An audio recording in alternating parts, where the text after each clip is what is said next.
Alang sa kasayuran sa tanan, kining mga pasahero nga naa diri nakasakay sa service sa South Air Conditioning Services, usa lang kini ka tabang sa among amo, sa among boss nga mohatag og libreng sakay sa atong mga commuter. So ato lang ning gibuhat mo nga video kay para mahimnatay ko bali pruiba nga ang atong pagpasakay sa atong mga kaigsoonang commuter usa lang ka libre kung walay bayad.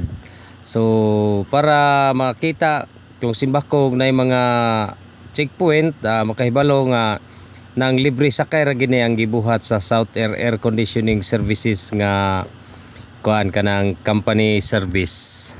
Dili kami sama sa inyong nahibawan sa una nga nay mga private vehicle diya sa bandang Carbon moagi sa SRP nga manghata mangayo og koleksyon sa mga commuters.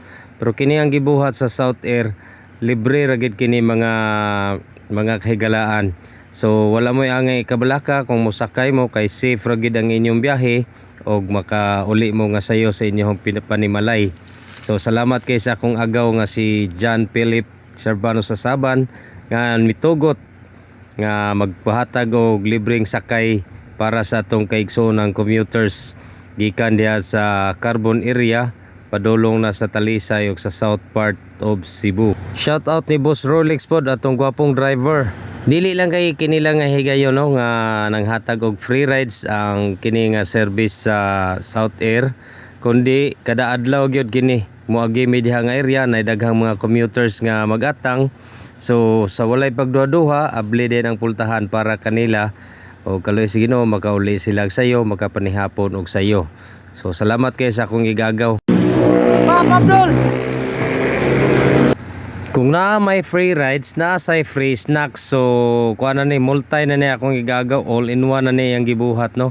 So nag free rides mi ganina gikan og Carbon padulong diri sa Talisay area.